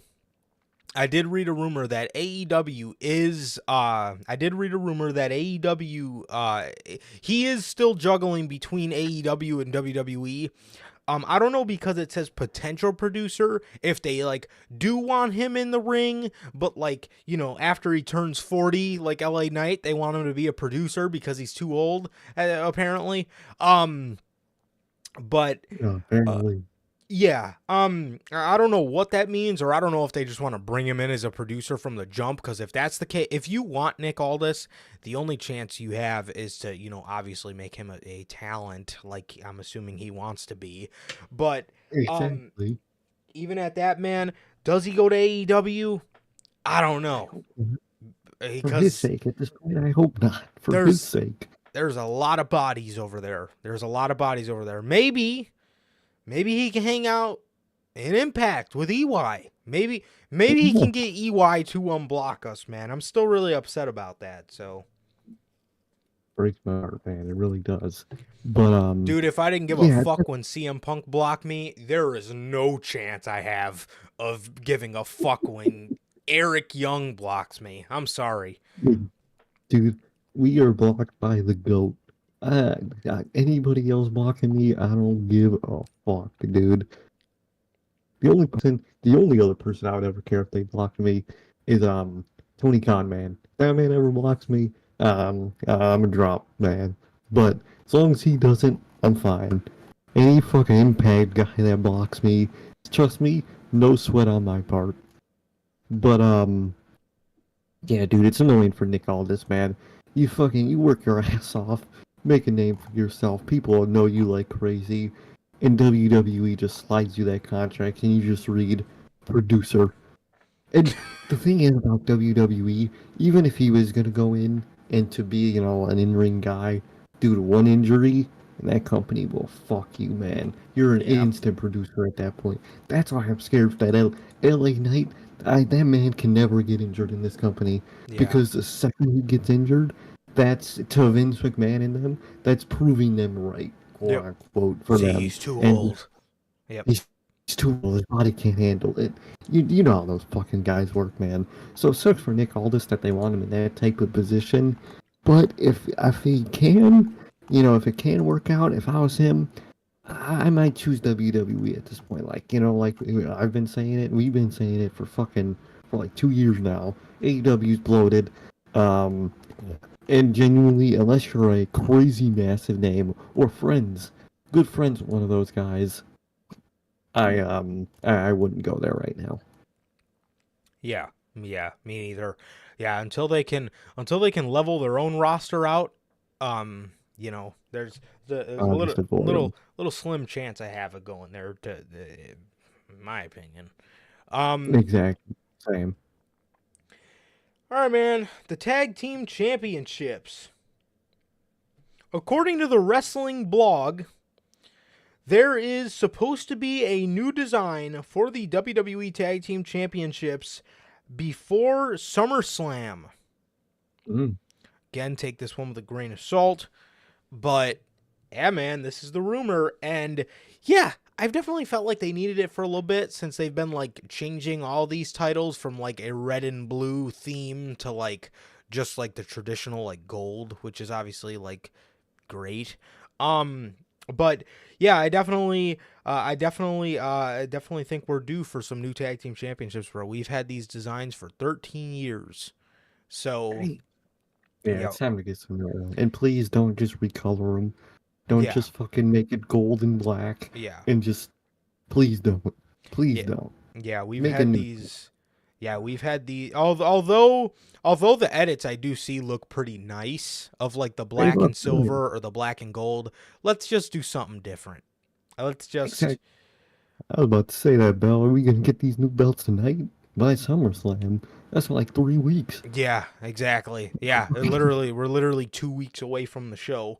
But Like, damn. Although, Bell, that's the perfect spot for Nick Aldis, man. Imperium, I think that'd be perfect. ooh, I didn't even think That could be about real that. perfect. I like that. I like the sound of that. Yeah, I never even thought about that. That would actually be pretty hard, bruh. So, I think that would be the perfect spot for that, man. yeah, man. So the WWE Tag Team Championships, dude. Yeah, we need. We've had these, gladiator back-to-back gladiator helmet to helmet gladiator designs for 13 years, bro. And obviously they put a fresh coat of paint on them back in 2016. But still, it's just time for something new. Time for something completely new. It was like that US title, bro. Like we had that thing for like 18 years, bro. We had that thing fucking grew up with us, and it was just time for a new one. It was just time for a It- new one. exactly, man. I think it's time for an update, man. And I hope they do well, man. I really hope they do well. Yeah, for sure, man. Um, Speaking of SmackDown tonight, according to PW Insider, Former WWE Champion Big E has been spotted entering tonight's SmackDown tapings ahead of tonight's show. Could this be a return for Big E, or is this just him going to visit the show? That's tough, man, because I still don't think there's a timetable for his return. I think that story was last week or something. I remember seeing it or something. Yeah. It was pretty recent. Now there's no timetable for his return still. So that sucks, man. But who knows? Maybe they just haven't been telling people that he might be ready, man. I hope he is. I really do. But we'll see how it goes, man. Even though most likely he's probably just there, catch up with everybody, see how everybody's doing. If his neck might be good enough to film like a commercial or something, because he's still in commercials pretty regularly for them. Like there was that one with that vending machine for whatever company it was. Like he's still in commercials, so who knows? Who knows what it could be, man? Yeah. Yeah, it's going to be interesting to see, bro. And I mean, if we see him back tonight, who's going to complain, bro? Who's going to complain? I think it'll breathe some new life into the New Day. And hopefully they can and hopefully we could see him back tonight. I mean, shit, but like even if not, like I said, he could just be hanging out backstage just to hang out. But yeah, I mean, whatever happens with Big E, everybody loves Big E. Everybody will support that man. So he will be we all just hope he's okay. But I mean, shit, if he returns tonight, bro, that's gonna be pretty fucking sick as well, man. I'm hyped to see him eventually return, and I really hope he can eventually return. I hope this isn't anything career ending, because obviously that sucks for anybody. But but yeah, Big E's great, man, and I think, like I said, he can breathe new life into the New Day and stuff like that. So, hey, I hope we see him back tonight, man. I hope so, but if not, I hope he's still making progress. Exactly, man. Exactly. I hope so, man. I hope he could be back soon and just be back in general, man. Oh my God, Bell, dude, that shit was whole. When John Cena's dad, that man was that man's a mark, and he was promoting Blood and Guts, and fucking Ringside posted John Cena to AEW confirmed and shit. Like, bro, what the fuck? Come on, people. Ugh. Yeah, hey, don't let people see that. They might blame it on us, man. We might have reported that story. Yeah, I was gonna Don't say. let that. Yeah, fucking forget about the Notorious podcast, man. They're reporting John Cena's going to AEW, man. That's what we're reporting. Oh yeah, us.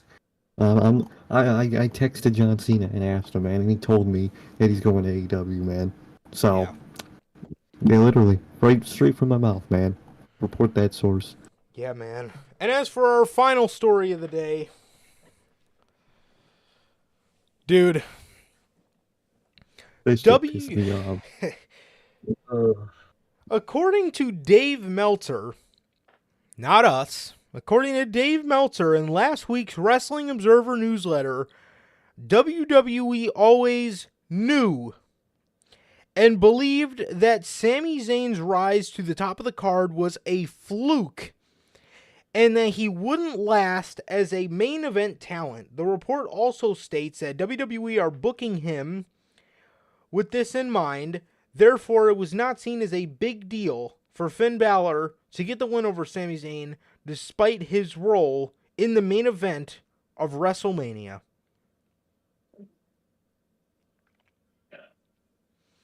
Dog. So, the WWE. So they called Sami Zayn a fluke. We're about to get into that. But who have they also called like a fluke, one time, and fans are just hopping on the train. They said it for Bryan. They said it for Punk. They say it for everybody. They're probably saying it for LA Knight right now. Oh, you know it. You know they're saying it for LA Knight.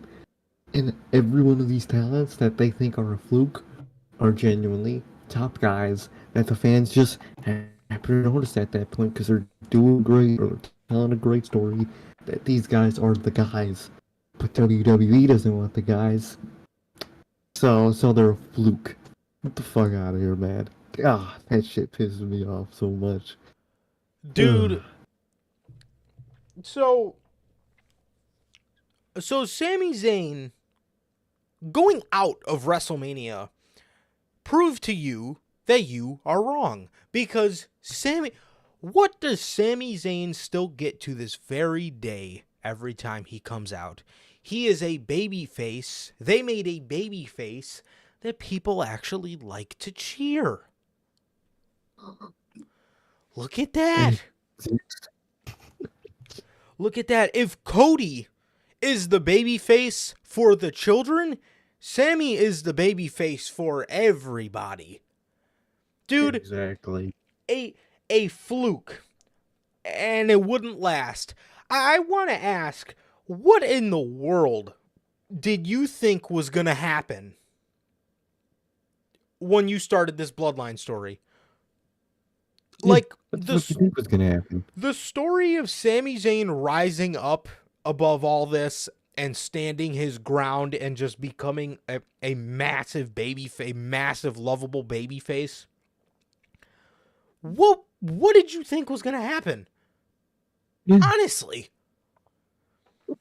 What the Dude. fuck? Like, what do you think is gonna happen after a story like that, bro? You just think, damn, that story's pretty good.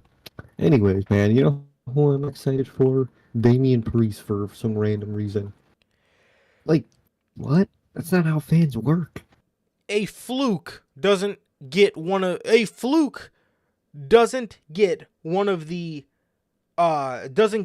main events of doesn't get a main event of WrestleMania. A fluke doesn't have one of the greatest tag team matches in that company's history, in general, in the main event of WrestleMania. A fluke does not get that. A fluke doesn't start his babyface journey in January and in July is still getting massively fucking cheered. Sami Zayn garnered a CM Punk in Chicago type atmosphere back in February in Montreal. Sami Zayn did that.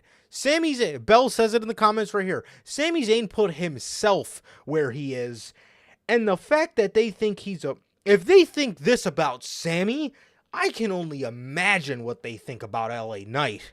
And again, I pointed that out a couple weeks ago on Unscripted. WWE didn't see a big deal with Sami. WWE didn't see a big deal with Finn pinning Sami because they don't think that he's a main event star. Motherfucker. Didn't I mention that a couple weeks ago on Unscripted? How weird it was that Sami Zayn just got pinned on Monday Night Raw. And another thing, you didn't think he would last as a main event star? Is that why that Montreal was the highest grossing Montreal event and Elimination Chamber event in company history? Is that why? Is it because he's not a main event star? Because he did pretty fucking good, if you ask me. And the thing is, I never understood how can you be over by a fluke? How does that work? So the fans they're just lying. All the fans that are just chanting and singing the song and marking out, they're just lying. They're just faking being a mark. They're just faking liking this guy. What does that mean? It's a fluke. What does that mean? Because from the sounds of it, for me, when they say this person's a fluke, it means they got over. We didn't think they were going to be over, but we don't care about them that much, so, they just got over for a couple months and we'll just move on. That's what it means to WWE, because they don't want to push the guy, so they're going to say, it's a fluke. It's just how this fucking company works, man, and it's just infuriating to see. Absolutely, man. And the thing is, if Sami Zayn isn't as hot as he is 2 years from now, or a year and a half from now, or a year from now,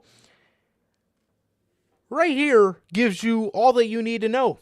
Because they knew Sami Zayn wouldn't last as a main event superstar.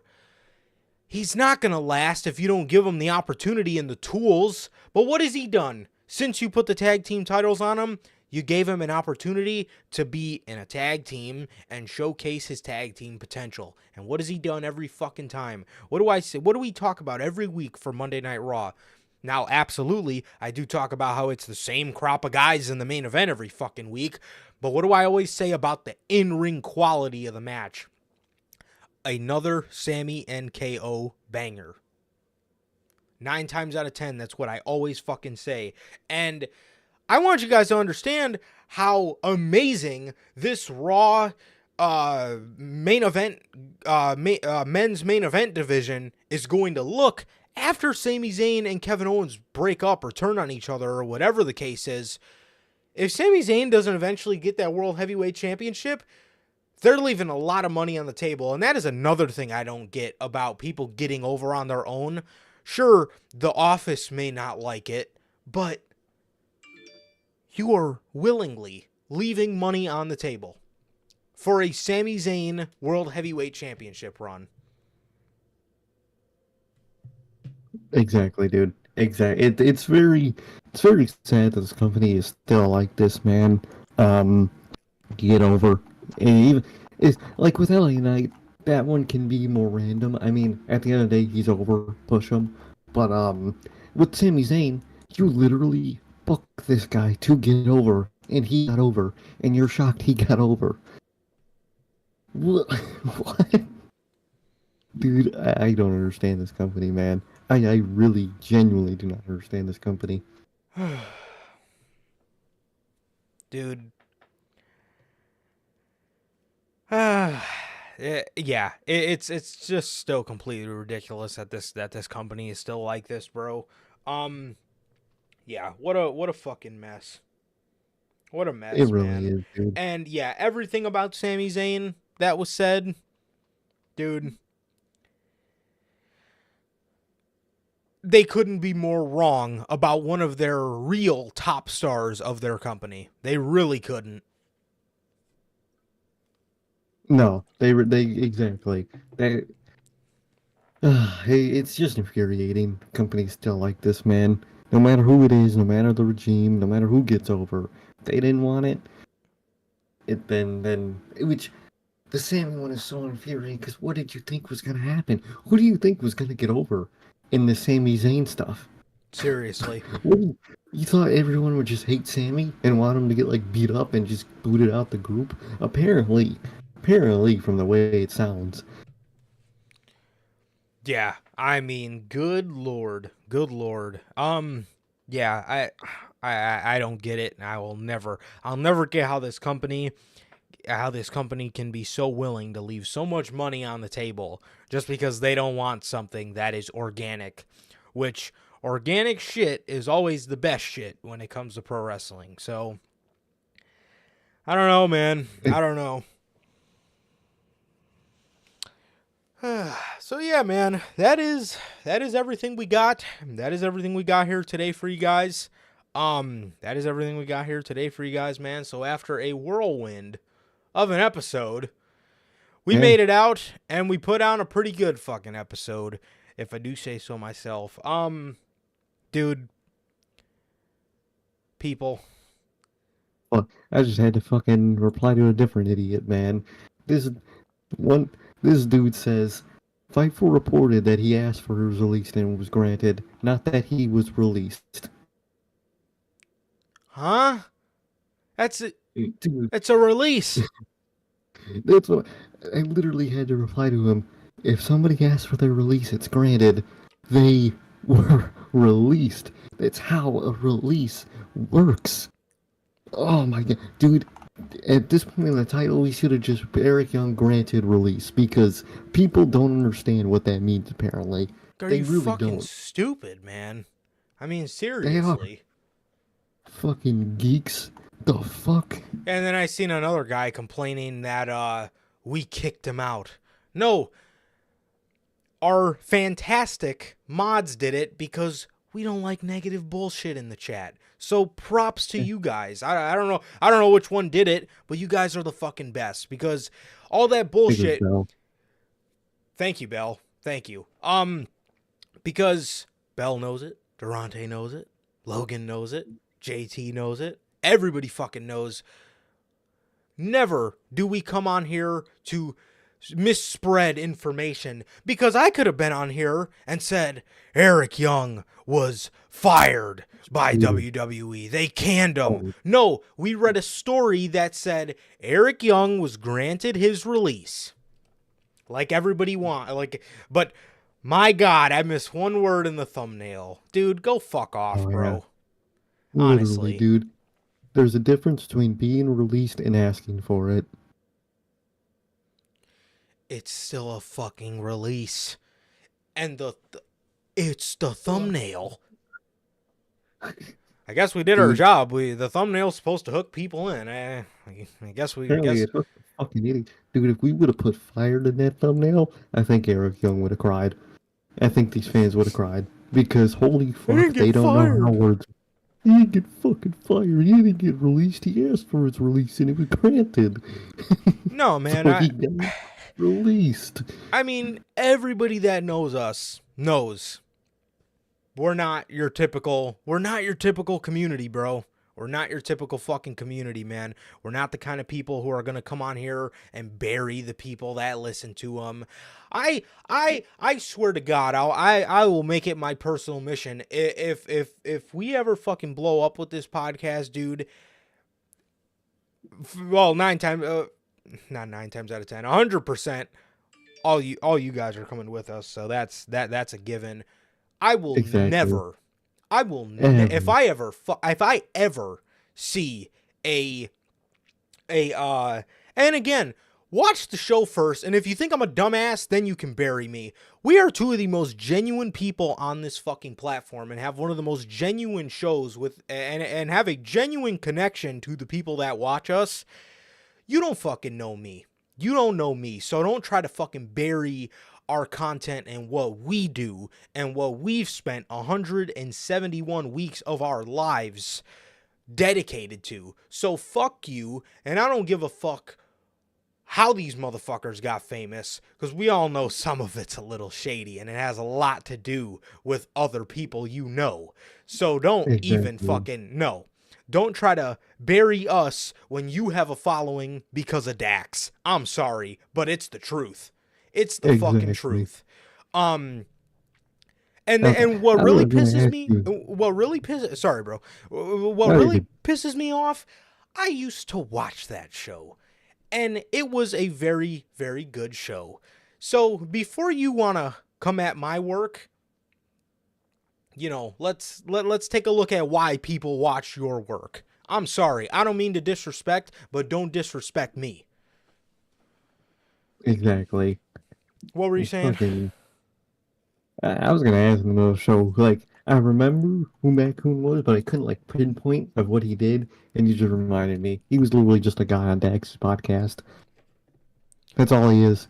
I couldn't tell you if he probably works for some company. He's probably Impact, from the sounds of it. And for the 6 viewers we have, I would rather have 6 viewers that come here to genuinely hang out with us than have fucking 100K viewers for people who do not come to listen to you. Sorry. That's just how it is. And that's how it is, bro. And again, yeah, thank you to Bell. So props to Bell. You guys know us. You know we don't come on here to spew negative bullshit. If it's something that we're unsure about, we always call it a rumor. And you guys know, anybody with a brain knows, we're reporting off reporters in this community. So, but you know, take it out on the smaller content creators because it makes us feel better about ourselves. Exactly. Fuck that. Man, fuck that shit, bro. Alrighty, guys. Oh my God. Pro Wrestling Unlimited. Tim. It's a door. Dude. You know what goes to you for news anyway. Trust me, we didn't go to you, buddy. Bro. Oh, God. For when he reported it. Because I know. Because, like, dude, what do you... I guess a difference in wording means the world to people. I really guess so. Because people, man. Oh, God. Bruh. Like, oh my god. Intelligence is missing on these people, dog. Oh my lord. Good lord. Unbelievable. Unbelievable. Jesus fucking Christ. What is wrong with this community? This is why, honestly, I tell you guys this all the time. This is why I come on Twitter to solely interact with you guys. Because Jesus These Christ. people, man. My god. What a Jesus bunch of sad Christ. people. Fucking good lord. Good lord. Yeah. Yeah, man. So, with that, that is going to do it for this edition of the Notorious Podcast. This has been episode 171. And with that, man, that is going to do it for this edition of the Notorious Podcast, man. Yeah, bro. So, ladies and gentlemen, it has been always a pleasure. Nothing but a pleasure for my Johnny Mayhem. And Sir K. And that is going to do it for this edition of the Notorious Podcast. Thank you guys very much. Ladies and gentlemen, please like, comment, and subscribe. And we will see you guys on Monday with Notorious Unscripted. Peace.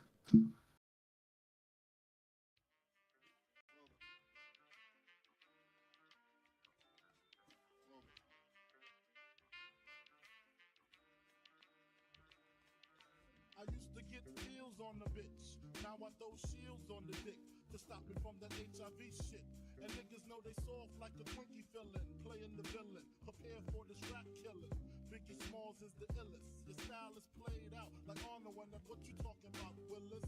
The thrill is gone. The black Frank White is here to excite, throw dick to dice. Bitches are like I'm brainless, guns are like I'm stainless steel. I want the fucking fortune like the wheel. I squeeze cats till my clips is empty. Don't tempt me. You don't want the fuck Here I am, I'll be damned if this ain't some shit. Time to spread the butter lyrics over harmony grip. It's the Mood Killer Death Trap. Yes, I'm a jet black ninja. Coming where you rest at, surrender. Step inside the ring, use the number one contender. Looking cold booty like your pussy in December. Nigga, stop bitching. Button up your lippin'. From method, all you gettin' is the can of ass whipping. Hey, I'll be kicking. You, son, you doing all the yapping. Acting as if it can't happen. Your frontin' got me mad enough to touch something. You want from Shallon, Allen, and ain't afraid to bust something. So what you want, nigga? You want, nigga? I got a 6-shooter and a horse named Trigger. It's real, 94, rugged raw. Kicking on your goddamn